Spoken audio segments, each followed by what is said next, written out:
Hello everyone, welcome to the class guys. कैसे हैं आप सभी? उम्मीद करता हूं सभी बच्चे बहुत अच्छे होंगे, अच्छे से पढ़ाई लिखाई कर रहे होंगे।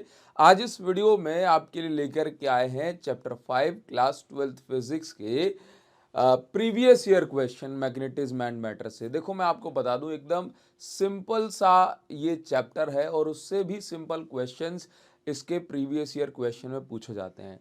मैं आपको यहाँ पर दिखाऊंगा भी किस टाइप के क्वेश्चंस करे जो है आपसे पूछे गए हैं सीबीएसई ने। और आप ये मान लो कि जो बच्चा अच्छे से छोटे मोटे फॉर्मूले को पकड़ लेगा इसमें, और डायमैग्नेटिक, पैरामैग्नेटिक, फेरोमैग्नेटिक की प्रॉपर्टीज को अच्छे से कर लेगा, उस बच्चे का कोई क्वेश्चन इसमें एग्जाम में आपके में फंस ही जाएगा। बहुत सिंपल है, बहुत जल्दी ये चैप्टर खत्म हो जाएगा। लेकिन क्योंकि बहुत सारे क्वेश्चंस डायमैग्नेटिक, पैरामैग्नेटिक और फेरोमैग्नेटिक की प्रॉपर्टीज से पूछा जाता है, तो पहले मैं आपको लाइन से उसी को समझाऊंगा कि आप ये समझ लो। मतलब थोड़ा सा एक ब्रीफ में आप देख लेंगे तो सारे क्वेश्चन आप बना लेंगे, है ना। आप ये मान लो कि जो मैग्नेटिक सब्सटेंस है वो तीन टाइप के हैं। डायमैग्नेटिक सब्सटेंस वो होते हैं जो कि मैग्नेटिक फील्ड लाइन को रिपेल करते हैं ना, मैग्नेटिक फील्ड को रिपेल करते हैं। जब इनको मैग्नेटिक फील्ड में रख देते हैं तो खुद की उल्टी मैग्नेटिक फील्ड बनाते हैं, है ना। और मैग्नेटिक फील्ड की वैल्यू को कम करने की कोशिश करते हैं, बट जो रिजल्टेंट मैग्नेटिक फील्ड है वो मेन मैग्नेटिक फील्ड की डायरेक्शन में ही रहती है, क्योंकि उसकी वैल्यू ज्यादा होती है। क्लियर है? चलिए, पैरामैग्नेटिक सब्सटेंस की हम बात करें तो ये ऐसे सब्सटेंस होते हैं जो कि मैग्नेटिक फील्ड को अट्रैक्ट करते हैं। हालांकि इनका अट्रैक्शन बहुत वीक होता है, तो हमने बोला है वीकली सपोर्ट करते हैं मैग्नेटिक फील्ड को। एग्जाम्पल के तौर पे आप एल्यूमिनियम को समझ सकते हैं, है ना। डायमैग्नेटिक सब्सटेंस कॉपर और गोल्ड डायमैग्नेटिक सब्सटेंस है, आप इनको याद रखेंगे। क्लियर? ये इंपॉर्टेंट एग्जांपल्स हैं, इनको याद रखना ही है। फेरोमैग्नेटिक सब्सटेंस वो होते हैं जो कि मैग्नेटिक फील्ड को बहुत बहुत ज्यादा सपोर्ट करते हैं। ये मैग्नेटिक फील्ड अगर कहीं पर है और वहां पर फेरोमैग्नेटिक सब्सटेंस रखा हुआ है, तो मैग्नेटिक फील्ड लाइन मैक्सिमम इसी के अंदर से पास होने वाली है। सारी की सारी magnetic field line ferromagnetic substance के अंदर से पास होंगी। एग्जांपल के तौर पे आयरन, निकेल, कोबाल्ट, स्टील, ये फेरोमैग्नेटिक सब्सटेंस होते हैं, है ना। मतलब फेरोमैग्नेटिक सब्सटेंस सबसे ज्यादा मैग्नेटिक फील्ड को पसंद करते हैं। और अब जब भी कहा जाए कि भाई जो है कौन सा मेटल मैग्नेट से सबसे पहले चिपकेगा, तो हमारे दिमाग में नाम ही आयरन का आता है। आयरन बेस्ट फेरोमैग्नेटिक मटेरियल, ठीक है। चलिए हम आगे बढ़ेंगे। अब ये जो तीनों फेरोमैग्नेटिक मटेरियल हैं, डायमैग्नेटिक, पैरामैग्नेटिक और फेरोमैग्नेटिक, इनकी कुछ बेसिक प्रॉपर्टीज है और इन सभी प्रॉपर्टीज को आप समझिए, सारे क्वेश्चन बन जाएंगे यहां से। देखो क्या होता है, अगर हम बात करें डायमैग्नेटिक सब्सटेंस की, तो डायमैग्नेटिक सब्सटेंस के जो एटम होते हैं, इनके अंदर इवन पेयर ऑफ इलेक्ट्रॉन्स हैं। ठीक, एक इलेक्ट्रॉन ऐसे घूम रहा है, उसका दूसरा इलेक्ट्रॉन ऐसे घूम रहा है, तो दोनों का जो नेट मैग्नेटिक मोमेंट होता है in the absence of magnetic field, वो जीरो हो जाता है। तो नेट मैग्नेटिक मोमेंट डायमैग्नेटिक का जीरो, लेकिन पैरामैग्नेटिक में जीरो नहीं होता। फेरोमैग्नेटिक के अंदर भी जीरो नहीं होता, क्योंकि अगर नेट मैग्नेटिक मोमेंट ही सब्सटेंस का जीरो हो जाएगा तो वो किस प्रकार से मैग्नेटिक फील्ड बनाएगा या सपोर्ट करेगा। क्लियर है? हालांकि जब आप एक्सटर्नल मैग्नेटिक फील्ड जो है लगाते हैं, तो डायमैग्नेटिक के अंदर भी नेट मैग्नेटिक मोमेंट डेवलप हो जाता है, बट वो ऑपोजिट डायरेक्शन में बनता है। ठीक है, मेन मैग्नेटिक फील्ड के। ठीक, अगला जो पॉइंट है that is called magnetic susceptibility.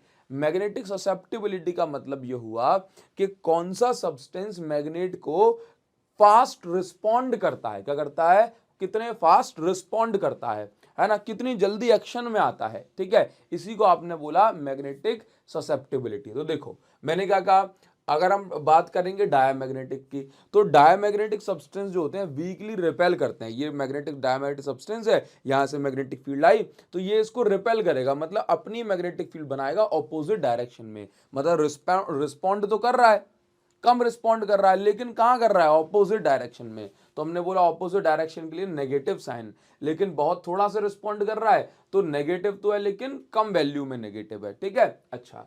Paramagnetic की बात करेंगे तो सपोर्ट करता है पैरामैग्नेटिक, तो ससेप्टिबिलिटी भी पॉजिटिव है लेकिन उतना सपोर्ट नहीं कर पाता। तो हमने बोला कि ससेप्टिबिलिटी पॉजिटिव तो है लेकिन स्मॉल वैल्यू में पॉजिटिव है। ठीक है, फेरोमैग्नेटिक की हम बात करेंगे तो फेरोमैग्नेटिक सब्सटेंस में क्या होता है कि वैल्यू तो पॉजिटिव है, क्योंकि ये तो बहुत सपोर्ट करता है, लेकिन बहुत सपोर्ट करता है इसलिए लिखा कि भाई बड़ी वैल्यू है, very very large value, positive and very large. ठीक। रिलेटिव परमिएबिलिटी, परमिएबिलिटी का मतलब है कौन सा मटेरियल अपने अंदर से ज्यादा मैग्नेटिक फील्ड लाइन को पास होने देगा। क्लियर है? तो देखो ये जो है अगर वहां से 100 लाइन आ रही है ना तो उसको कम करने की कोशिश करता है डायमैग्नेटिक। तो डायमैग्नेटिक जो रिलेटिव परमिएबिलिटी है जिसको म्यू आर से रिप्रेजेंट करते हैं, ये 1 से छोटी होती है। रिलेटिव परमिएबिलिटी की वैल्यू 0 से 1 के बीच में और उससे ज्यादा होती है, मतलब नेगेटिव नहीं होगी, है ना। तो ये 1 से छोटी होती है। हाँ, पैरामैग्नेटिक में 1 से बड़ी वैल्यू होती है लेकिन थोड़ी सी बड़ी होती है। इसके बाद फेरोमैग्नेटिक की हम बात करेंगे तो फेरोमैग्नेटिक में रिलेटिव परमिएबिलिटी की वैल्यू 1 से बहुत बड़ी होती है। इन सारे पॉइंट से जो है क्वेश्चन बनता है। ठीक, चलिए इफेक्ट ऑफ टेम्परेचर, अगर हम टेम्परेचर की बात करते हैं तो डायमैग्नेटिक में अगर आप टेम्परेचर बढ़ाओ घटाओ इससे कोई फर्क नहीं पड़ता, क्योंकि उसके पास already even pair of electrons होने के कारण से ऑलरेडी जो मैग्नेटिक मोमेंट है एक दूसरे इलेक्ट्रॉन्स का वो कैंसिल कर रहा होता है ना, तो टेम्परेचर पर इसका कोई इफेक्ट नहीं है। इसके बाद टेम्परेचर और इसकी मैग्नेटिज्म की अगर हम बात करें पैरामैग्नेटिक सब्सटेंस में, तो याद रखिए कि आप टेम्परेचर बढ़ाएंगे तो मैग्नेटिक प्रॉपर्टी घटेगी। तो इनवर्सली प्रोपोर्शनल है टेम्परेचर और इसकी मैग्नेटिज्म का रिलेशन पैरामैग्नेटिक सब्सटेंस के लिए। ठीक है। फेरोमैग्नेटिक की हम बात करेंगे तो स्टार्टिंग में आप टेम्परेचर बढ़ाएंगे तो कोई फर्क नहीं पड़ेगा, बट आफ्टर सर्टेन टेम्परेचर, लेकिन एक सर्टेन टेम्परेचर के बाद टेम्परेचर बढ़ाओ मैग्नेटिज्म घटाओ, टेम्परेचर बढ़ाए गए मैग्नेटिज्म घटेगी, है ना। और उस सर्टेन टेम्परेचर को हम बोलते हैं क्यूरीज टेम्परेचर। क्या बोलते हैं? क्यूरीज टेम्परेचर, है ना। चलिए आगे हम बढ़ेंगे। मोशन ऑफ सब्सटेंस, मतलब अगर आप डायमैग्नेटिक सब्सटेंस या डायमैग्नेटिक लिक्विड को, अगर आप, चलो मैं यहाँ पे सब्सटेंस के साथ में लिक्विड भी लिख देता हूं, अगर आप डायमैग्नेटिक लिक्विड को मैग्नेटिक फील्ड में रखेंगे तो वो जो लिक्विड होगा ये स्ट्रॉन्ग मैग्नेटिक फील्ड से भाग करके वीक मैग्नेटिक फील्ड में जाने की कोशिश करेगा। तो हमने यहाँ पर लिखा हुआ है। अच्छा, पैरामैग्नेटिक सब्सटेंस की बात करेंगे तो पैरामैग्नेटिक सब्सटेंस जो होंगे ये वीक से, क्योंकि मैग्नेटिक फील्ड को पसंद करते हैं, भले थोड़ा सा पसंद करें, ठीक, तो ये वीक से स्ट्रॉन्ग की ओर भागेंगे। ठीक है। अच्छा, इसके बाद फेरोमैग्नेटिक तो मैग्नेटिक फील्ड को खूब पसंद करते हैं, तो ये भी स्ट्रॉन्ग मैग्नेटिक फील्ड की ओर ये भागेंगे। कौन भागेगा भाई? फेरोमैग्नेटिक सब्सटेंस या फिर मैं कहूं फेरोमैग्नेटिक लिक्विड। आप चाहें तो उसका स्क्रीनशॉट ले सकते हैं। बाकी टेलीग्राम चैनल की लिंक वीडियो के डिस्क्रिप्शन में मिल जाएगी आपको, वहां से आप इन नोट्स को भी डाउनलोड कर सकते हैं, पूरी PDF डाल दूंगा। ठीक है। चलिए, उम्मीद करता हूं ये आपने समझ लिया होगा। ये डायग्राम देख लो, बहुत ज्यादा पूछे जाते हैं, सेम चीज होगी, हम बार बार रिपीट नहीं करेंगे, आपको डायरेक्ट आंसर लिख करके बता देंगे। ठीक। डायमैग्नेटिक सब्सटेंस रिपेल करते हैं, अगर कोई सब्सटेंस आपने रख दिया तो मैग्नेटिक फील्ड लाइन उसमें से ऐसे पास होंगी।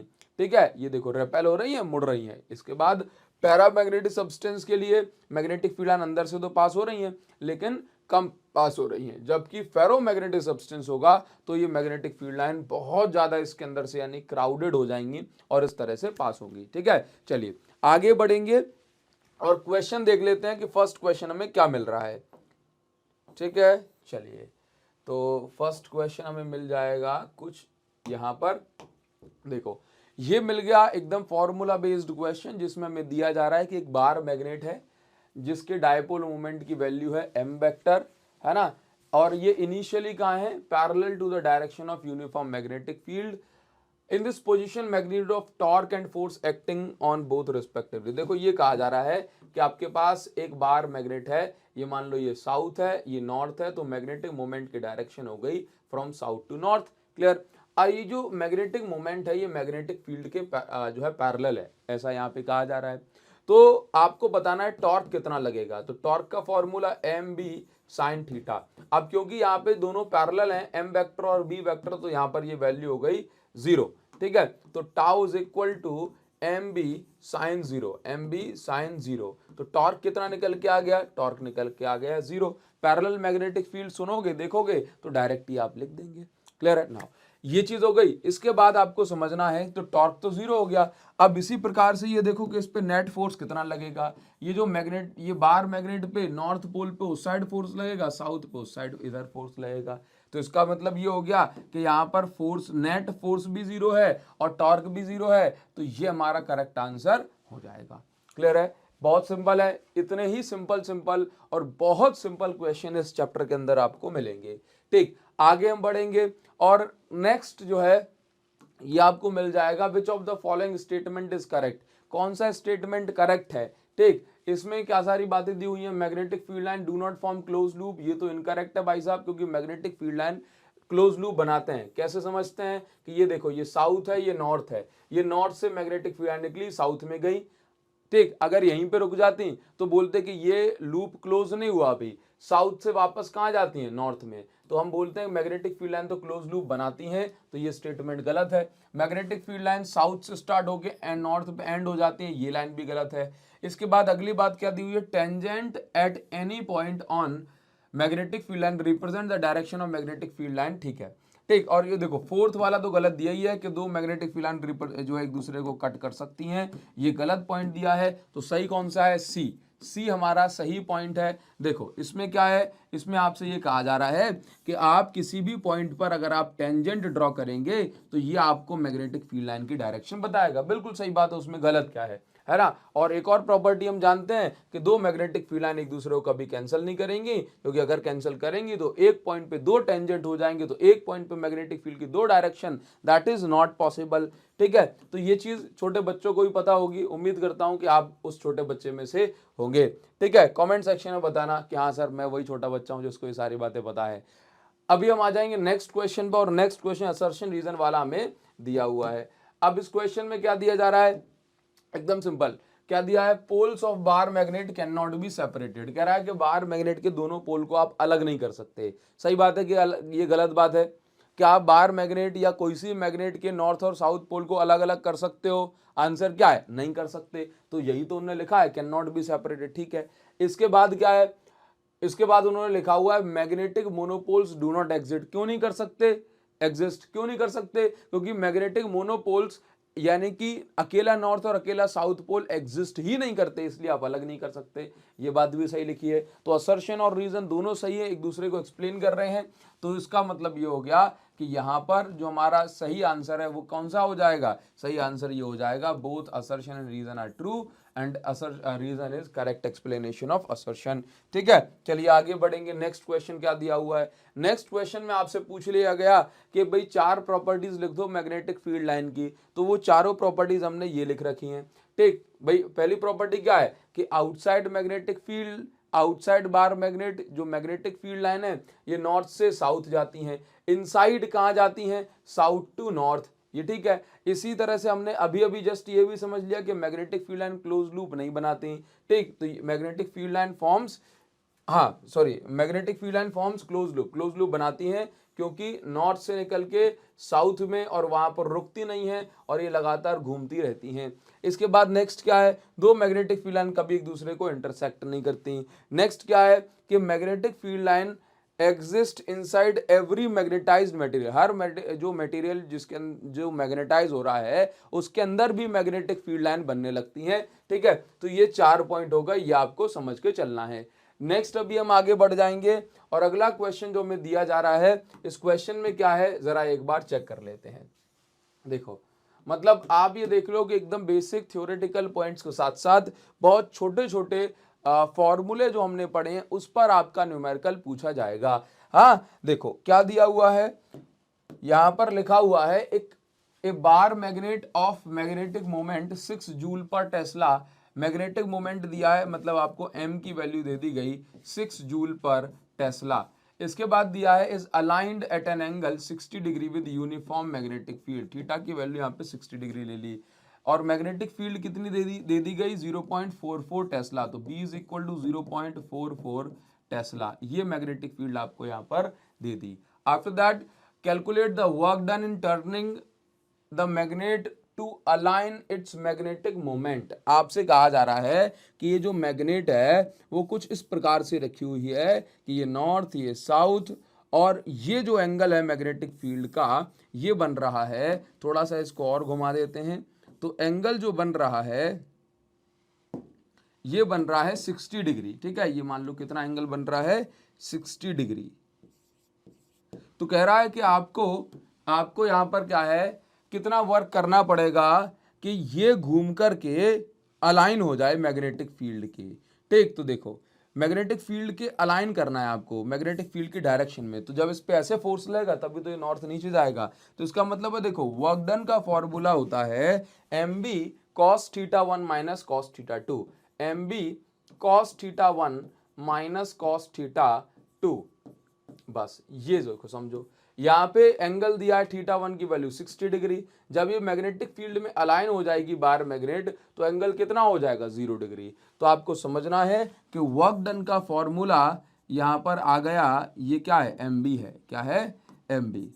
तो वर्क डन का फॉर्मूला आ गया, या कितना वर्क हमें करना पड़ेगा, m की वैल्यू 6 है, b की वैल्यू 0.44 है। इसके बाद cos theta one cos 60 minus cos 0 cos 60 minus cos 0। ठीक, चलिए w is equal to 6 into 0.44 और यहाँ पर आ गया cos 60 की वैल्यू कितनी होती है 1/2, तो ये हो गया 1/2 माइनस cos 0 की वैल्यू क्या होती है 1।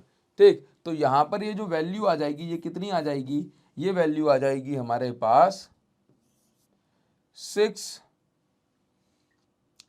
इंटू 0.44 और यहाँ पर हो जाएगा माइनस का 1/2। ठीक है, इसके बाद W work done is equal to कितना हो गया, ये हो जाएगा 6 इंटू 0.22 और इसको अपन सॉल्व करेंगे तो ये हो जाएगा 6 2 12 और 13, तो 1.32 जूल। इतना वर्क आपको करना पड़ेगा और ये जो वर्क आ रहा है ये आ रहा है आपका नेगेटिव।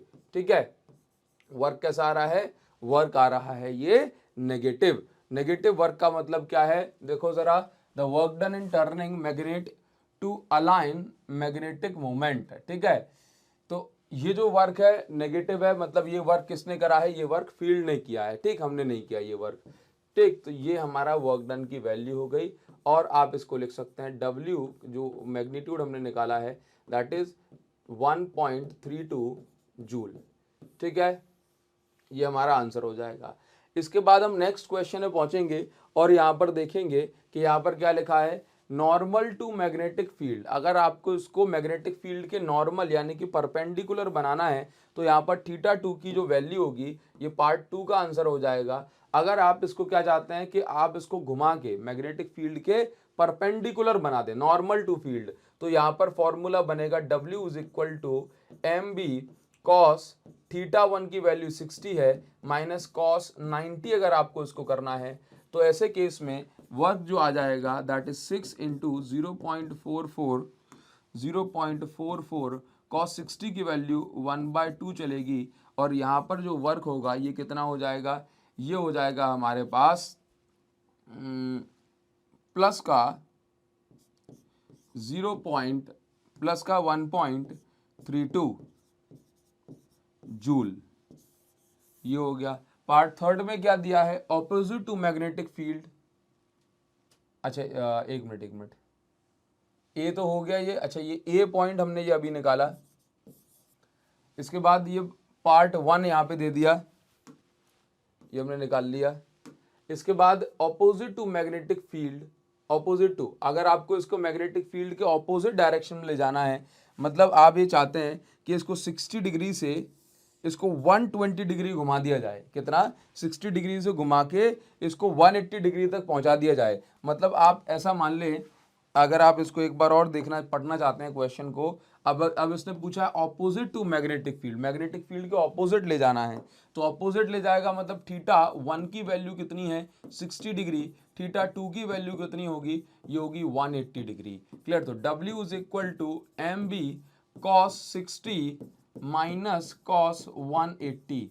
ठीक है, चलिए ऑपोजिट टू मैग्नेटिक फील्ड तो यही होता है, मैग्नेटिक फील्ड की उल्टी डायरेक्शन में, ऐसे केस में एंगल जो है 180 डिग्री हो जाएगा मैग्नेटिक फील्ड और किसके बीच में, मैग्नेटिक मोमेंट के बीच में। तो ये वैल्यू दी हुई है 6, ये वैल्यू दी है 0.44, ये वैल्यू दी है 1/2 और ये यहाँ पर हो जाएगी माइनस और cos 180 की वैल्यू प्लस का 1।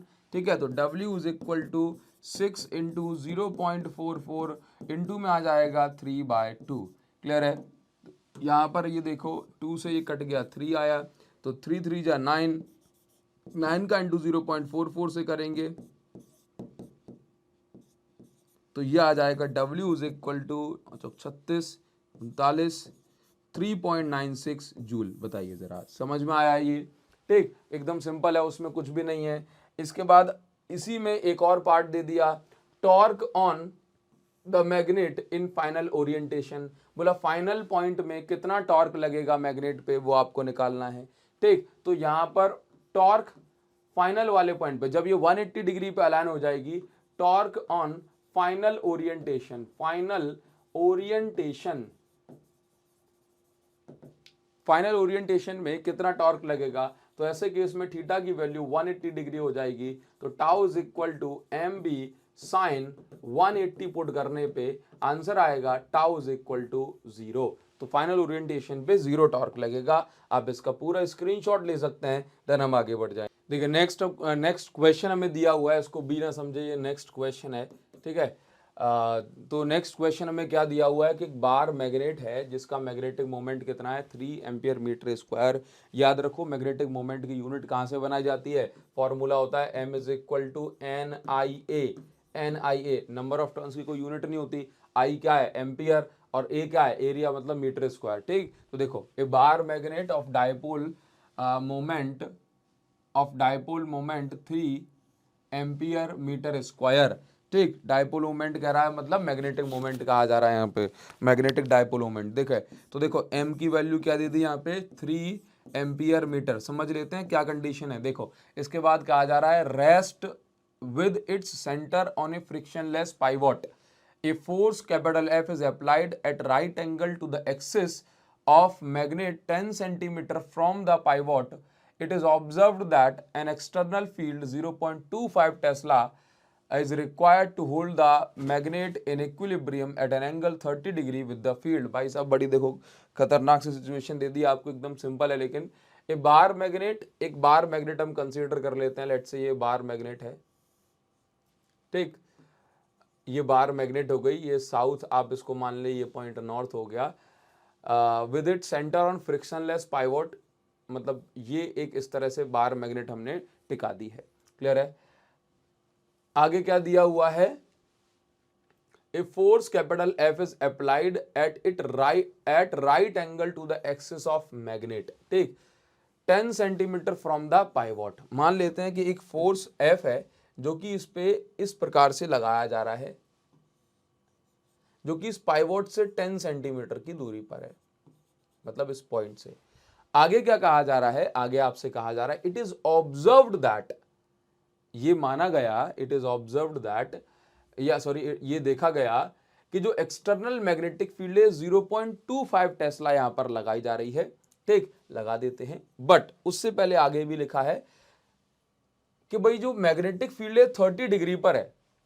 मैग्नेटिक फील्ड कितने डिग्री पर अप्लाई करी गई है, 30 डिग्री पर। मतलब ये जो मैग्नेटिक मोमेंट आप देख रहे हो और इसके बीच में जो एंगल है वो कितने डिग्री है, 30 डिग्री है।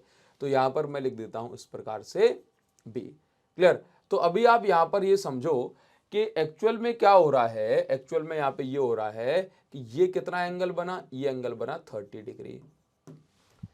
तो आपसे कहा जा रहा है कि calculate the value of F, मतलब इस फोर्स की वैल्यू आपको निकालनी है। पूरा क्वेश्चन आपको आराम से समझाऊंगा, आपको किसी तरह की कोई दिक्कत नहीं आएगी। देखो ये कहा गया एक बार मैग्नेट है जो कि फ्रिक्शनलेस पाइवोट पर रखी हुई है, यानी कि कांटे पे ऐसे टिकी हुई है जिसमें फ्रिक्शन वगैरह कुछ नहीं है। ठीक, अब मैग्नेटिक फील्ड में रखी है तो ऑब्वियस सी बात है इस पर टॉर्क लगेगा, ये ऐसे हो जाएगी, मैग्नेटिक फील्ड की डायरेक्शन में पहुंचेगी ना, क्योंकि मैग्नेटिक फील्ड तो अलाइन करना चाहती है, तो इस पर टॉर्क लगेगा, ये ऊपर को उठेगी। ठीक, तो कह रहा है कि अब ये ऐसे ऊपर को उठेगी, तो इसको बैलेंस करने के लिए एक फोर्स लगाया गया जो कि इसको ऊपर नहीं उठने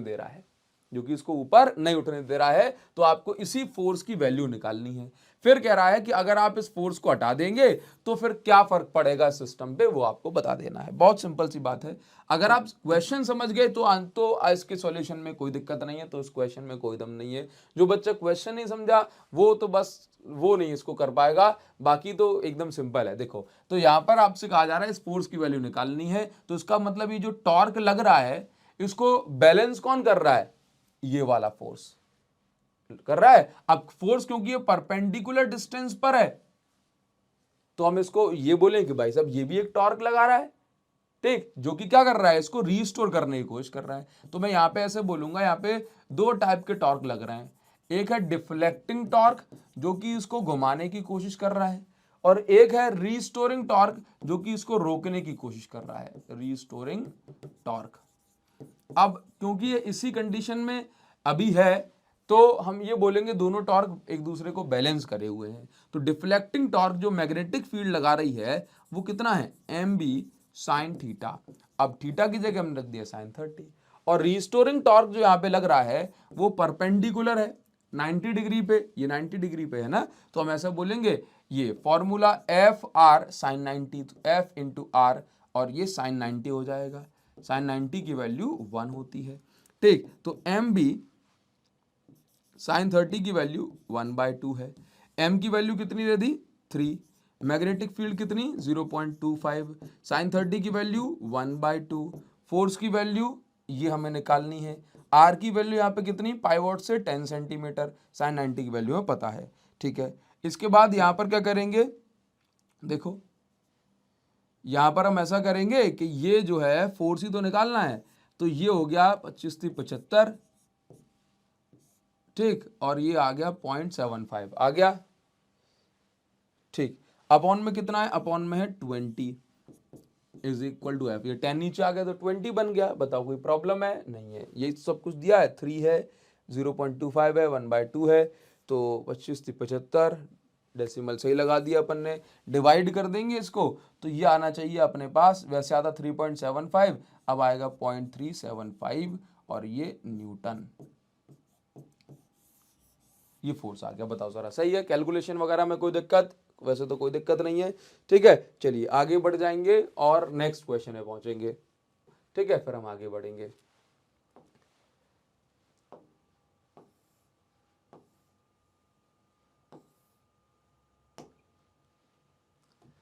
देखो नेक्स्ट क्वेश्चन इसमें क्या पूछा गया, नेक्स्ट क्वेश्चन यहां पर पूछा गया कि आपको गॉस लॉ ऑफ मैग्नेटिज्म लिखना है और यहां पर इसका फिजिकल सिग्निफिकेंस आपको ऐड कर देना है।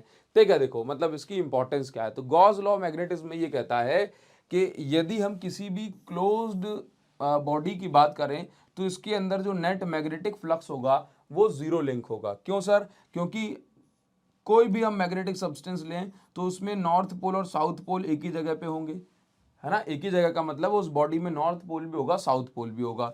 तो इस प्रकार से हम देखेंगे कि मैग्नेटिक फील्ड बाहर जाएगी और वापस से मैग्नेटिक फील्ड अंदर आएगी। तो बाहर जाने वाले फ्लक्स को अगर हमने पॉजिटिव कंसीडर किया, अंदर वाले को नेगेटिव, तो इस प्रकार से किसी भी क्लोज बॉडी के लिए जो नेट मैग्नेटिक फ्लक्स होगा वो हमेशा जीरो होगा। और इसका फिजिकल सिग्निफिकेंस लिखने को भी बोला है, तो इसका फिजिकल सिग्निफिकेंस ये है कि इसका मतलब है कि मैग्नेटिक जो सब्सटेंस होते हैं या कोई भी मैग्नेट जो है ये हमेशा हमेशा ये दोनों पोल्स में पाए जाते हैं। मतलब isolated magnetic poles are not possible. इसमें लिखा है एक्सप्लेनेट सिग्निफिकेंस, तो इसका मतलब क्या है, इसमें क्या लिखना है, isolated magnetic poles are not possible. ये जो लॉ है हमसे यही कहना चाहता है। ठीक, तो गॉस लॉ ऑफ मैग्नेटिज्म में क्या लिखा, according to Gauss law of magnetism the net magnetic flux through any closed surface is always zero, thus isolated magnetic poles are not possible. ठीक है, और आगे हमने ये बात लिख दी कि जितनी मैग्नेटिक फील्ड बाहर गई उतनी अंदर चली गई, तो भाई साहब ये सब काम जो है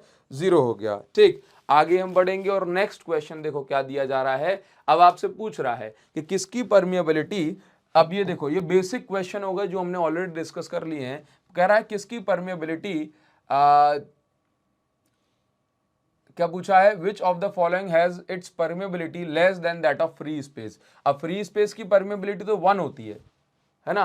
तो कह रहा है कि भाई, कह रहा है कि किसकी परमिएबिलिटी 1 से छोटी है।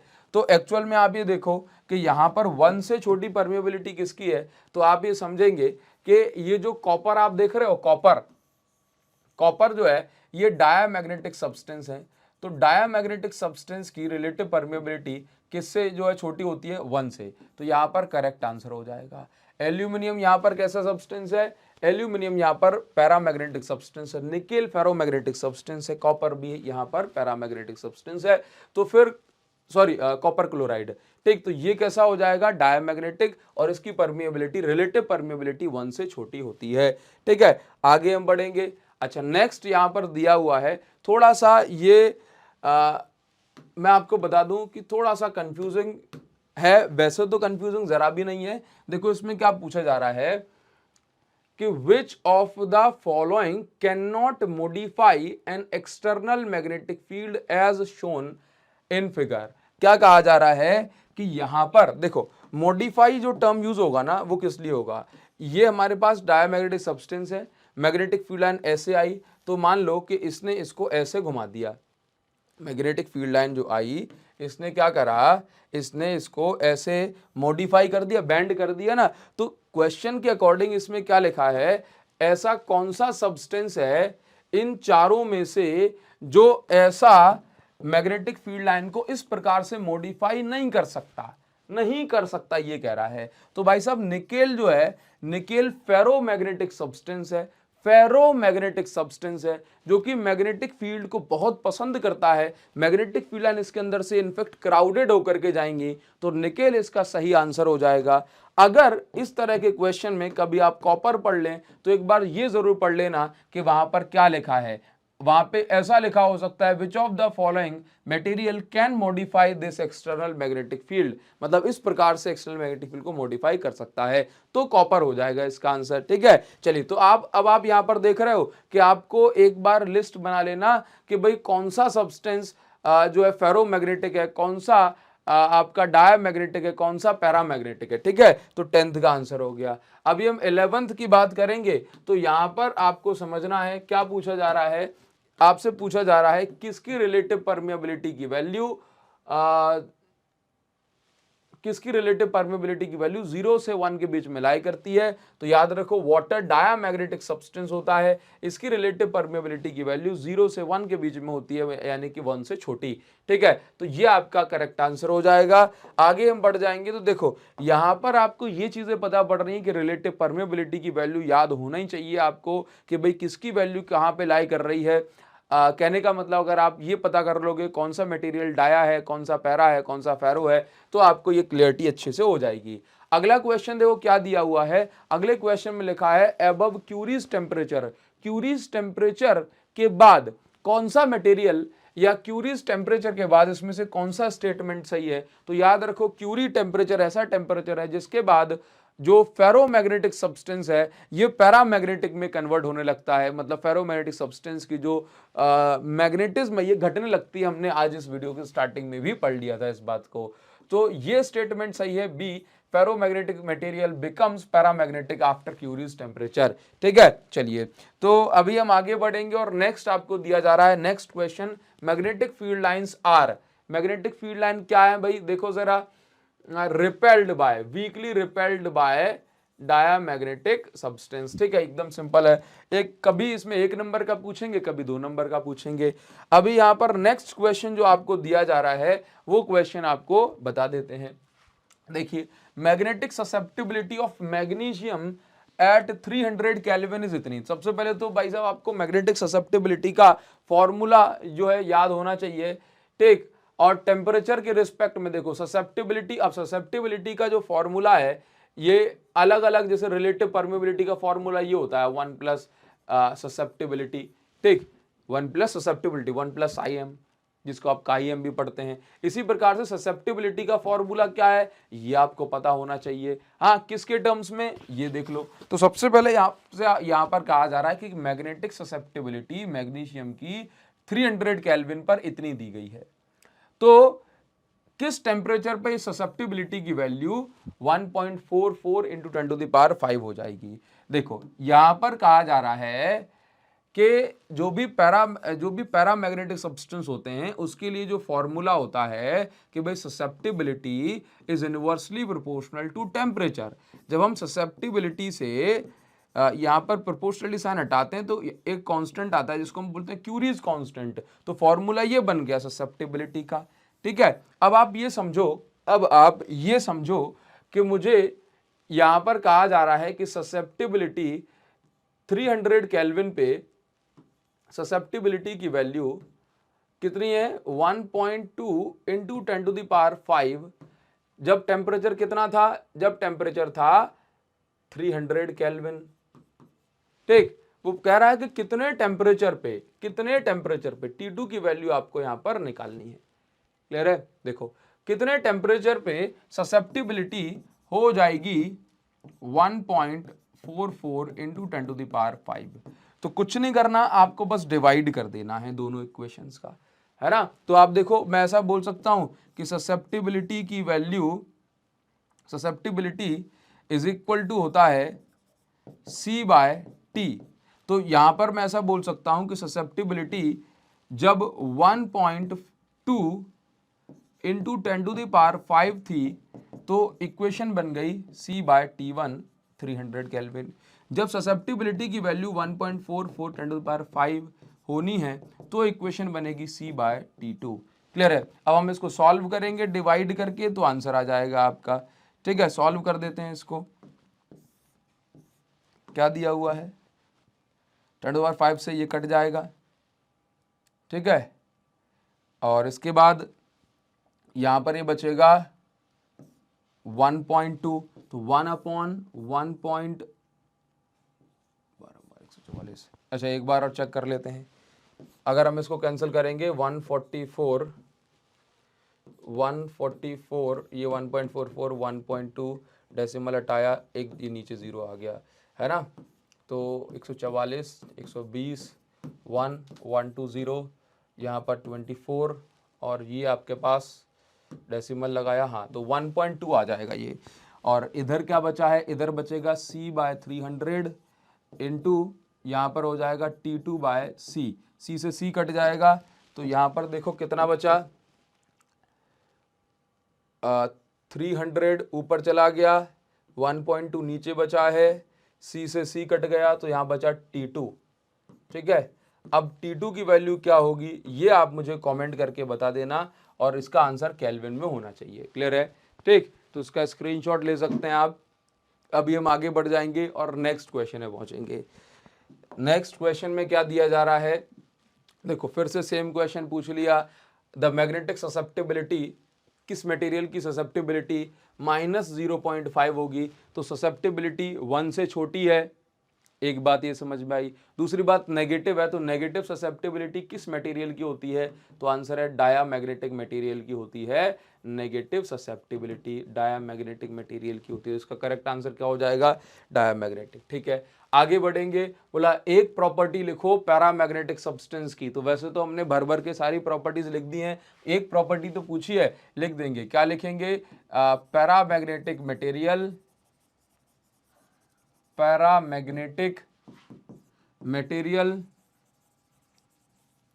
Weekly attract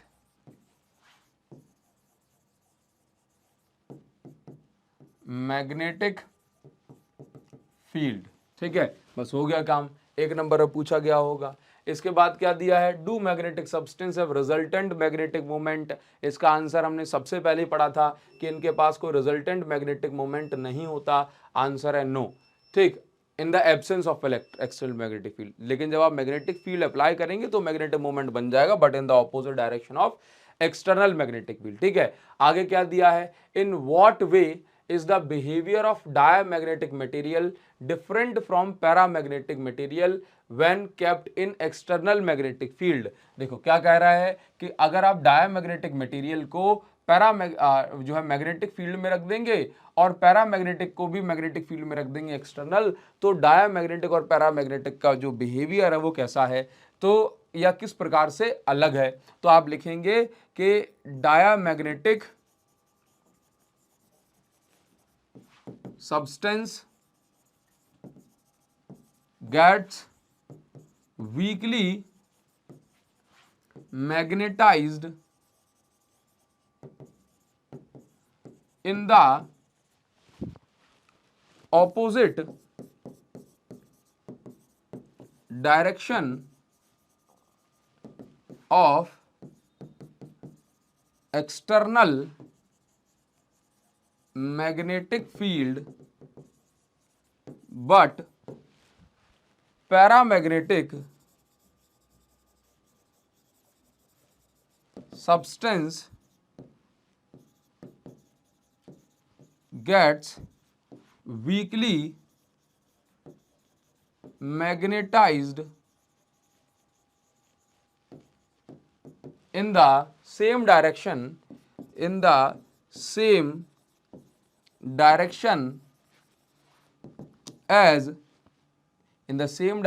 as external magnetic field. ठीक है, ये इसका करेक्ट आंसर हो जाएगा। पूछ रहा था कि भाई दोनों में क्या अंतर है। अच्छा, अगला पॉइंट क्या दिया, depict the behaviour of magnetic field and the presence of diamagnetic material. तो डायामैग्नेटिक मटेरियल के लिए मैग्नेटिक फील्ड लाइन का बिहेवियर ये पूछ रहा है। तो देखो सिंपल इस तरह से आप बना दें। ठीक है, इस तरीके से आप बना दें। ठीक है, बस ये मैग्नेटिक फील्ड लाइन का बिहेवियर हो जाएगा डायामैग्नेटिक मटेरियल के लिए। पैरामैग्नेटिक का पूछ लेगा तब भी बता देंगे। अब देखो इसको पहचानो, रिलेटिव परमेबिलिटी 0.5 है, तो आपको मटेरियल आइडेंटिफाई करना है। तो फिर से आंसर क्या हो गया, रिलेटिव परमेबिलिटी 0.5 है, मतलब 1 से छोटी है, और ससेप्टिबिलिटी होती तो नेगेटिव होती है ना डायामैग्नेटिक के लिए। तो इसका आंसर क्या हो जाएगा, डायामैग्नेटिक। ये हो गया डायामैग्नेटिक सब्सटेंस। ठीक है, इसके बाद क्या पूछा है, रिलेशन लिखना है। तो relative permeability is equal to 1 plus chi M. ठीक है, ये ससेप्टिबिलिटी का और इसका जो है रिलेशन हो गया। ठीक, इसके बाद अगला क्वेश्चन क्या दिया जा रहा है, इसमें देखो सिंपल सा एक क्वेश्चन हमसे पूछा गया है। क्या पूछा है, two identical bars, one of paramagnetic material and other of diamagnetic material are kept in uniform magnetic field parallel to it. देखो क्या बताया जा रहा है, यहां पर बताया जा रहा है टू आइडेंटिकल बार्स, दो आइडेंटिकल बार्स हैं, एक पैरामैग्नेटिक मटेरियल है और दूसरा डायामैग्नेटिक मटेरियल है। ये दोनों मैग्नेटिक फील्ड के पैरेलल रखी हुई हैं।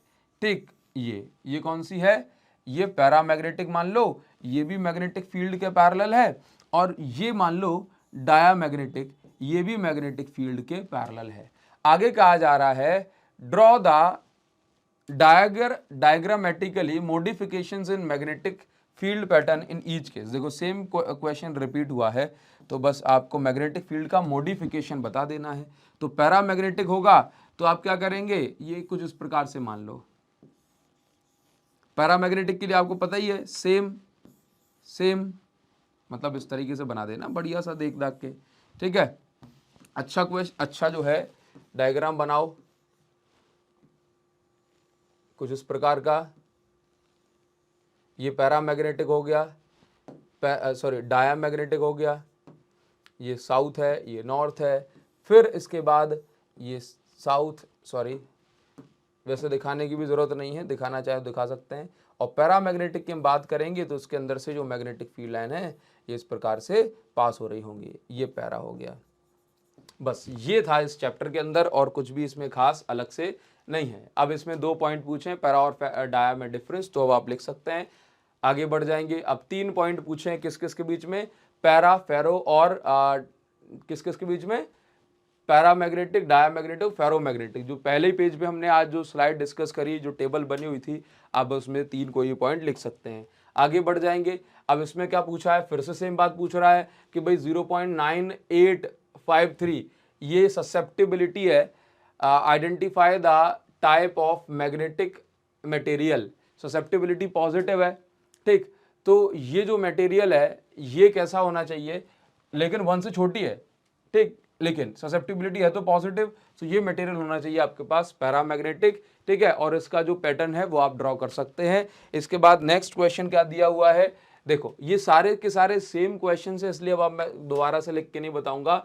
Diagrammatically behaviour of magnetic field line presence in paramagnetic, यानी पैरामैग्नेटिक सब्सटेंस किस तरह से मैग्नेटिक फील्ड लाइन को जो है घुमा देता है वो आपको बताना है। और how does one explain this distinguishing feature, मतलब ये जो फीचर को आप किस तरीके से एक्सप्लेन कर सकते हैं, या how does one explain this. ठीक है, मतलब इस फीचर को आप किस तरीके से एक्सप्लेन करेंगे वो आप बता सकते हैं। ठीक है, चलिए यहाँ पर एक सिंपल सा क्वेश्चन पूछा जा रहा है।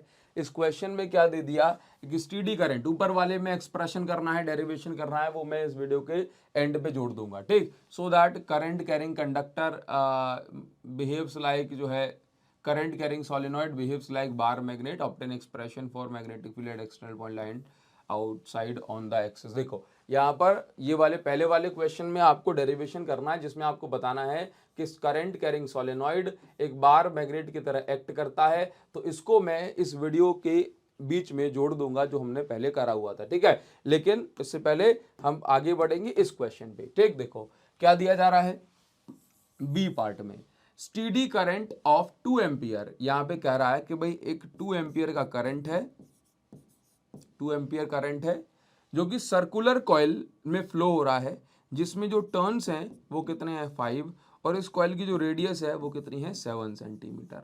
आगे दिया है कि कॉइल जो है एक्स वाई प्लेन में रखी है कुछ इस प्रकार से, with it centre at the origin. X Y plane में कुछ इस प्रकार से रखी है, ये एक्स प्लेन होगी, एक्स एक्सिस, ये वाई एक्सिस, और इसका जो सेंटर है वो ओरिजिन पे रखा है।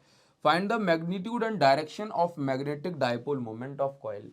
मतलब आपको कॉइल के मैग्नेटिक डायपोल मोमेंट की डायरेक्शन और मैग्नीट्यूड दोनों बताना है। देखो बहुत सिंपल सी बात है कि अगर हम बात करें कितनी जो है मैग्नेटिक मोमेंट बनेगा, तो फॉर्मूला है एन आई ए है एरिया, तो एम इज इक्वल टू, अगर हम बात करेंगे किसकी, एन की, तो नंबर ऑफ टर्न्स दिए हैं 5, करंट है 2 एम्पियर, पाई की वैल्यू, एरिया हम रखेंगे ना पाई आर स्क्वायर, तो पाई की वैल्यू 22/7, आर स्क्वायर की बात करेंगे तो 7 का स्क्वायर होगा 49, और ये सेंटीमीटर में है तो centimetre square, pi R square करा, ठीक। तो पाई की वैल्यू 22/7, ठीक। आर स्क्वायर, तो आर स्क्वायर, आर की वैल्यू 7 सेंटीमीटर, तो इसका स्क्वायर 49 सेंटीमीटर स्क्वायर। अब सेंटीमीटर स्क्वायर को कन्वर्ट करेंगे मीटर स्क्वायर में, तो आ जाएगा 10⁻⁻⁴। सॉल्व करने के बाद जो आंसर आएगा 7 से, तो पहले 7 को काटो तो ये बचा अपने पास, ठीक। अब यहाँ पे कितना बचा, देखो 22 पंजे 110, 110 220, ठीक है, 220 इंटू 7 इंटू 10⁻⁻⁴। सॉल्व करो उसको फर्दर, तो m इज इक्वल टू, ये 7 से 0 कटा, 7 दूने 14, 7 दूने 14 और 1 15, तो ये आ गया इतना, ठीक। और 10⁻⁻⁴ चल रहा है, इसको सॉल्व करेंगे तो कितना आएगा, देखो जरा, m इज इक्वल टू 0.1574, और यूनिट क्या है एम्पियर मीटर स्क्वायर। ये हमारा जो है आंसर आ गया। तो मैग्नीट्यूड तो निकाल दिया। डायरेक्शन की बात करेंगे तो डायरेक्शन जो होगी, अब इसमें करंट की डायरेक्शन तो नहीं बताई थी ना, करंट अगर ऐसे होता तो मैग्नेटिक फील्ड बाहर होती, करंट अगर ऐसे होता तो मैग्नेटिक फील्ड अंदर होती, लेकिन यहाँ पर मैग्नेटिक फील्ड की डायरेक्शन हमें पता नहीं पड़ पाई क्योंकि करंट की डायरेक्शन नहीं पता। तो एक्चुअल में क्या है, एक्चुअल में यह है, तो हम यहाँ पे लिखेंगे, इतना तो पता है कि मैग्नेटिक फील्ड या तो बाहर की साइड होगी या अंदर की साइड होगी, मतलब जो डायरेक्शन मैग्नेटिक फील्ड की होगी वही डायरेक्शन किसकी होगी, ऐसे मान लो। देखो यहां पर एक्चुअल में करंट की डायरेक्शन में उंगलियों को मोड़ो, और थंब जो होता है ये मैग्नेटिक मोमेंट की डायरेक्शन बताता है कॉइल वाले केस में, ठीक है। तो यहां पर जो मैग्नेटिक मोमेंट की डायरेक्शन होगी that will be perpendicular to the plane, ठीक। तो magnetic direction of magnetic moment, direction of magnetic moment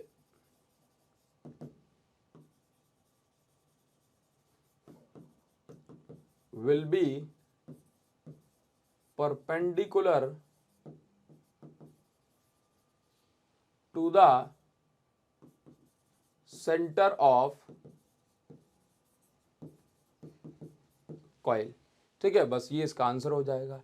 अभी मैं आपको इसका एक डेरिवेशन ऐड कर देता हूं, और नेक्स्ट हमें पढ़ना है यहां पर कि देखो आप सभी लोग जानते हैं कि जो बार मैग्नेट है वो सोलेनॉइड के जैसे ही बिहेव करती है, या मुझे सही कहना चाहिए कि बार मैग्नेट की जैसे मैग्नेटिक फील्ड बनती है, जिस पैटर्न में मैग्नेटिक फील्ड बनती है वैसे ही मैग्नेटिक फील्ड होती है सोलेनॉइड की। तो अभी हमें इस क्वेश्चन में प्रूव करना होता है, ये समझाना होता है कि सोलेनॉइड कि जो मैग्नेटिक फील्ड है वो बाहर मैग्नेट की तरह तो बनती है, लेकिन क्या उसकी स्ट्रेंथ भी सेम होती है, ये चीज मुझे बतानी है। तो अब जो हमारा नेक्स्ट क्वेश्चन होने वाला है उसमें हम ये प्रूव करेंगे कि सोलेनॉइड की जो मैग्नेटिक फील्ड है वो किसी पर्टिकुलर पॉइंट पर बाहर मैग्नेट की मैग्नेटिक फील्ड के जितनी ही होती है उसकी स्ट्रेंथ, ठीक है। तो इसके लिए आपको समझना है कि जैसे हम एक सोलेनॉइड बनाते हैं, तो एक सोलेनॉइड क्या है, सोलेनॉइड के जो टर्न्स होते हैं ये बहुत पास पास में होते हैं, तो हम हर एक टर्न को एक सर्कुलर लूप कंसीडर करते हैं, हर एक टर्न को एक लूप कंसीडर करते हैं। अब मान के चलो मुझे किसी पर्टिकुलर इस पॉइंट पर मैग्नेटिक फील्ड निकालनी है, तो ये पॉइंट इस लूप के एक्सिस पर है और एक्सिस पर कितनी मैग्नेटिक फील्ड होती है उसके लिए हमने एक डेरिवेशन करा था, ये डायग्राम बनाया, आपको ध्यान होना चाहिए। तो अगर मान के चलो एक्सिस पर x दूरी पर मुझे मैग्नेटिक फील्ड निकालनी है और इसकी जो रेडियस है वो a है, तो हमने इस पॉइंट पर जो मैग्नेटिक फील्ड निकाली थी वो क्या थी, b is equal to mu naught N I A square upon 2 under root X square plus A square की पावर 3/2। ये फॉर्मूला है, इस फॉर्मूले को आप याद रखेंगे। देखिए जरा, तो b is equal to mu naught N I, N क्या है, एन होगी यहाँ पे टर्न डेंसिटी, क्या होगी, टर्न डेंसिटी, मतलब 1 सेंटीमीटर में कितने टर्न्स आते हैं, टर्न डेंसिटी। ठीक है ना, आगे I है करंट, R है रेडियस, X है डिस्टेंस, कितनी डिस्टेंस पे आपको मैग्नेटिक फील्ड निकालनी है, और मतलब डिस्टेंस ऑन एक्सिस, A फिर से बता दिया रेडियस है। तो भाई ये हमने प्रूव करा था, ये हमने प्रूव करा था। इसकी हम हेल्प लेंगे और हम इसको प्रूव करेंगे कि बाहर मैग्नेट की कितनी मैग्नेटिक फील्ड बनी थी और इसकी कितनी मैग्नेटिक फील्ड बनेगी। तो आपने देखा था, अगर हम एक्सियल पॉइंट की बात कर रहे हैं तो एक्सियल पॉइंट पे बार मैग्नेट की जो मैग्नेटिक फील्ड बनी थी वो थी म्यू नॉट अपॉन 4 पाई 2m अपॉन r क्यूब, यही थी। अगर हमने सोलेनॉइड की मैग्नेटिक फील्ड को भी इतना ही निकाल दिया तो हम ये कह पाएंगे कि जो मैग्नेटिक फील्ड स्ट्रेंथ है सोलेनॉइड की और बार मैग्नेट की वो दोनों सेम है। तो बस अभी हम यही कर्म करने वाले हैं कि मैग्नेटिक फील्ड को इक्वल प्रूव करेंगे, अगर होती होगी तो जरूर प्रूव हो जाएगी, नहीं तो नहीं होगी। ठीक है, चलिए तो आप यहां पे समझिए कि मेरे पास यहां पर ये है एक सोलेनॉइड, ये क्या है, सोलेनॉइड। ठीक, अब इस सोलेनॉइड में आप ये समझें कि सोलेनॉइड में बहुत सारे टर्न्स होंगे, लेकिन उन टर्न्स में से, उन बहुत सारे टर्न्स में से हमने कुछ टर्न्स को हाईलाइट कर लिया। ठीक है, बहुत सारे टर्न्स में से थोड़े से टर्न्स हमने यहां पे दिखा दिए।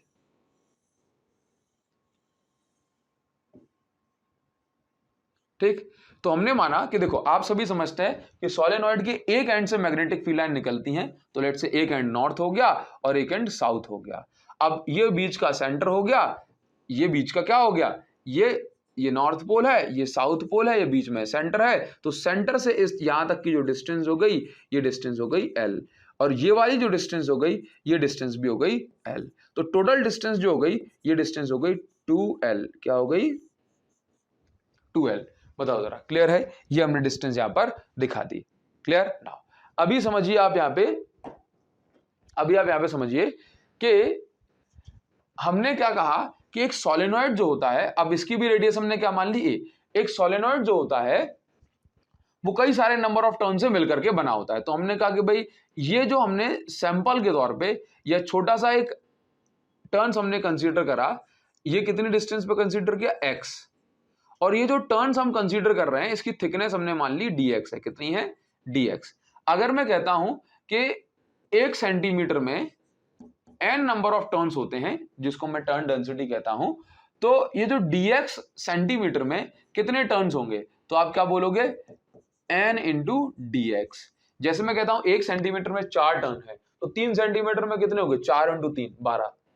ठीक है, इसी तरीके से 1 सेंटीमीटर में n नंबर ऑफ टर्न्स है, तो total number of turns in this length dx will be n into dx। बताइए समझ में आ रहा है, आगे आपको ये चीज यूज में आएगी। ठीक, चलिए तो मुझे ये पॉइंट हमने देखा, ये पॉइंट है पॉइंट P, और इस पॉइंट P पर मुझे मैग्नेटिक फील्ड निकालनी है। मैंने कहा ये पॉइंट P है और इस पॉइंट P पे मुझे मैग्नेटिक फील्ड निकालनी है, और सेंटर से लेके हमेशा पॉइंट P तक की डिस्टेंस को लिया जाता है r। तो ये डिस्टेंस हमने ले ली r। क्लियर है, चलो अब हमें कुछ भी नहीं करना, बहुत सिंपल सा काम करना है कि देखिए सबसे पहले हमने आपको बताया कि जो मैग्नेटिक फील्ड का जो फॉर्मूला है उसको हम ले लेंगे। ठीक ना, तो सबसे पहले हमने क्या करा, ये जो dx देखना जरा, ये dx कंपोनेंट के कारण कितनी मैग्नेटिक फील्ड बनेगी, dx के कारण कितनी मैग्नेटिक फील्ड बनेगी, तो हमने कहा dB is equal to mu naught n into dx। देखो यहां पर आपने क्या समझा, यहां पे आपने समझा कि फॉर्मूला होता है mu not ni into A square.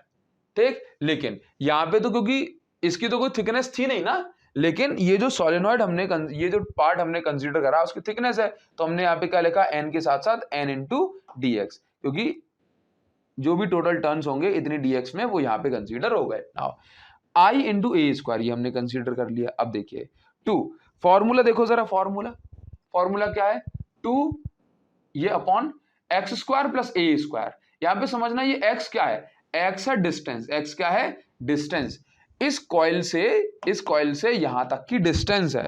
तो जरा देखना, जरा यहां पे देखो। तो अगर मैं आपसे इतना कह रहा हूं, अगर मैं आपसे ये कह रहा हूं कि अगर सेंटर से लेकर के ये वाली डिस्टेंस आर है, सेंटर से लेकर के ये डिस्टेंस आर है, तो आर में से मैं ये डिस्टेंस घटा दूंगा तो मुझे क्या मिल जाएगी, इस कॉइल से लेकर के यहां तक की डिस्टेंस। देखो ये डिस्टेंस कितनी है x, तो r में से हमने x को घटा दिया, मतलब सब्ट्रैक्ट कर दिया। तो इस कॉइल को, जिसको हमने सैंपल कॉइल माना है, यहां से हम मैग्नेटिक फील्ड निकाल रहे हैं जो कि dv है। तो डिस्टेंस का स्क्वायर प्लस रेडियस का स्क्वायर होल पावर 3/2, ये हमने लिख दिया। चलिए अब देखिए, हमें सेंटर से लेके पूरी इस वाली लेंथ को कंसीडर करना है और पूरी इस वाली लेंथ को कंसीडर करना है। तो हमने जो लिमिट लेंगे वो लेंगे -l से लेकर के +l। क्लियर है? चलिए इसके बाद ये सब कुछ एज इट इज लिखा है, mu naught N D X I, ये लिखा हुआ है। ठीक है, आगे क्या है, ये सब कुछ एज इट इज, बस हमने लिमिट लगा दी है क्योंकि हम टोटल मैग्नेटिक फील्ड निकालना चाहते हैं। ये हमारे पास इस स्मॉल पार्ट के कारण मैग्नेटिक फील्ड हो जाएगी dB, और जब हम इसका इंटीग्रेशन करेंगे तो टोटल मैग्नेटिक फील्ड मिल जाएगी। बताओ कोई प्रॉब्लम है इसमें? नहीं है ना। चलिए आगे आप इसमें देखो, जरा इसमें समझना आराम से कि dB है, इंटीग्रेशन के बाद बन जाएगा b। ठीक, इसमें से क्या क्या चीजें बाहर निकल रही हैं, तो पीछे आप देखो ये dx लिखा है, तो अंदर बस x वाली चीजों को रखेंगे और बाकी सब बाहर आ जाएगा। ठीक, देखिए जरा, तो mu naught N I A square ये बाहर आ गया, 2 को बाहर ला सकते थे, ये बाहर आ गया। ठीक है, 2 बाहर आ गया तो यहाँ पे ये 2 हट जाएगा। अब देखो यहां पर हम कुछ चीजें कंसीडर करेंगे, जैसे कि यदि r की वैल्यू, ये जो r है, ये r देख रहे हो सेंटर से लेके पॉइंट p, अगर ये r की वैल्यू x से बहुत बड़ी है तो इस r को तो रखेंगे, x को इग्नोर कर देंगे। यदि r की वैल्यूज a से भी बहुत बड़ी है तो r को तो रखेंगे लेकिन a को इग्नोर कर देंगे। तो इस वाले डेरिवेशन में से x भी इग्नोर हो जाएगा और a भी इग्नोर हो जाएगा। ठीक है, चलिए देखिए जरा, तो यहां पर mu naught N I A square, ऊपर लिखा है dx और नीचे सिर्फ क्या बचा, r स्क्वायर की पावर 3/2। ठीक, चलिए नेक्स्ट हमने क्या कंसीडर करा, देखो एक्चुअल में ऐसा हमने क्यों करा, क्योंकि आप देख रहे हो x डिस्टेंस बहुत छोटी है। ठीक, तो r की कंपैरिजन में r इतना बड़ा है और x इतनी छोटी, तो उसको तो हमें इग्नोर करना ही था। लेकिन इसके साथ साथ आप ये देखिए, क्योंकि जो सोलेनॉइड होता है उसका डायमीटर काफी छोटा कंसीडर करा जाता है, तो रेडियस तो और छोटी हो जाएगी। तो इसलिए हमने कहा कि r की कंपैरिजन में जो a है ये बहुत छोटा है, इसलिए हमने इसको नेग्लेक्ट कर दिया। तो यहां पर हमारे पास क्या बच रहा है, तो ये r स्क्वायर भी इस तरीके से, ये पावर 2 से पावर 2 कटेगी, तो यहां पर आप ये देखेंगे कि ये r क्यूब है, ये भी बाहर हो गया। क्लियर? नाउ अब dx का इंटीग्रेशन हुआ, x लिमिट लग जाएगी -l से लेके +l। नाउ लिमिट लगी तो ये पहले l की जगह अपर लिमिट, फिर l की जगह lower limit, upper limit minus lower limit होता है, तो यहाँ पे आ गया 2l। ये 2 से, अब समझिए जरा, यहाँ पे क्या आ गया 2l। नाउ अभी समझिए, ध्यान से देखना, ये 2l क्या है, टोटल लेंथ। 2l क्या है, टोटल लेंथ है। हमने थोड़ा सा इसको सिस्टमैटिक तरीके से लिख दिया, ये n है और ये 2l है। मैंने क्या बताया था, n है 1 सेंटीमीटर में कितने नंबर ऑफ टर्न्स हैं। ठीक, तो अगर मेरे पास 4 सेंटीमीटर की बात कर रहा हूं तो उसमें कितने नंबर ऑफ टर्न्स हो जाएंगे, तो इससे टोटल नंबर ऑफ टर्न्स निकालता हूं। तो इसी तरीके से अगर मुझे टोटल नंबर ऑफ टर्न्स निकालने हैं तो टर्न डेंसिटी मतलब 1 सेंटीमीटर में कितने टर्न्स हैं और टोटल लेंथ, तो मैंने n × 2l को एक साथ लिख दिया, ये लिखा। तो ये क्या है एक्चुअल में, मेरे पास कैपिटल N, I को मैंने I लिखा। अच्छा यहां पर, अच्छा अगर मैं इस यहां पर क्या बताया जा रहा है, यहां पर क्या बताया जा रहा है कि ऊपर वाली सिस्टमैटिक तो मैंने करा ही है, लेकिन ऊपर वाली इक्वेशन में और नीचे वाली इक्वेशन में अगर मैं 2 पाई का इंटू कर दूं और 2 पाई का डिवाइड कर दूं, मतलब ऊपर 2 पाई का इंटू कर दिया और यहाँ पे 2 पाई का इंटू कर दिया, तो मतलब 2 पाई का डिवाइड कर दिया, ऊपर 2 पाई का इंटू, नीचे 2 पाई का इंटू। तो यहां से क्या हो जाएगा, 2 का इंटू 2 पाई से होगा ना, तो ये बन जाएगा म्यू नॉट अपॉन 4 पाई। तो हमारा काम बन जाएगा, एक कांस्टेंट निकल के आ गया। इसके अलावा अगर मैं ऊपर भी 2 पाई का इंटू करूंगा तो यहां पर क्या हो जाएगा, पाई ए स्क्वायर बनने से एरिया ऑफ सर्कल का फॉर्मूला बन जाएगा। ठीक है, तो आप ये देखिए यहाँ पे एक बार और देखो, मैंने इसको n × 2l को मैंने क्या लिख दिया, टोटल नंबर ऑफ टर्न्स, तो ये हो गया टोटल नंबर ऑफ टर्न्स। ठीक है, इसके बाद I को मैंने लिखा कि ये I है। इसके बाद ये देखो a स्क्वायर था, अब मैंने इसमें 2 पाई का इंटू कर दिया तो 2 अलग हो गया और पाई ए स्क्वायर अलग हो गया। तो देखो ये बन गया कैपिटल एन मतलब टोटल नंबर ऑफ टर्न्स, ये बन गया आई और ये बन गया ए। तो आप इसको क्या लिख सकते हैं, एन आई ए क्या होता है, एन आई ए क्या होता है, मैग्नेटिक मोमेंट। तो भाई हमने इसको क्या प्रूव कर दिया, म्यू नॉट अपॉन 4 पाई 2 और इसको पूरे को क्या लिख दिया, मैग्नेटिक मोमेंट, जिसको हम लिख सकते हैं कैपिटल एम, अपॉन में क्या है आर क्यूब। तो ये हमने क्या प्रूव कर दिया, mu naught upon 4 pi 2 m by R cube. ये हो गया magnetic field due to dipole on axial point के लिए डेरिवेशन, मतलब ये रिजल्ट निकल के आया था। तो यहां से हम बोल सकते हैं कि एक्सियल पॉइंट पे जो मैग्नेटिक फील्ड बार मैग्नेट की बन रही थी वही हमने सोलेनॉइड की प्रूव कर दी। तो इस तरीके से हम कह सकते हैं कि बार मैग्नेटिक फील्ड और सोलेनॉइड की मैग्नेटिक फील्ड का सिर्फ पैटर्न ही सेम नहीं होता, उनकी स्ट्रेंथ भी सेम होती है, जहां पर आप निकालना चाहें वहां पर। क्लियर है, क्योंकि ये वीकली अट्रैक्ट करता है। बस आज के लिए कहानी जो थी हमारी वो इतनी कंप्लीट हो गई। अभी आपसे नेक्स्ट मिलेंगे इलेक्ट्रोमैग्नेटिक इंडक्शन में। तो जरूर से इस वीडियो के कमेंट सेक्शन बताना कि अब आप नेक्स्ट वीडियो कौन सी चाहते हैं, इसके अलावा पीवाईक्यू सीरीज के अलावा, ठीक है। और आप चाहते हैं कि जल्दी से सर इस पीवाईक्यू सीरीज को कंप्लीट कर दो, तो भी कमेंट सेक्शन में लिख करके बताना, आपके कमेंट का वेट करूंगा। Thank you so much guys, thanks a lot, see you again in the next video, thank you.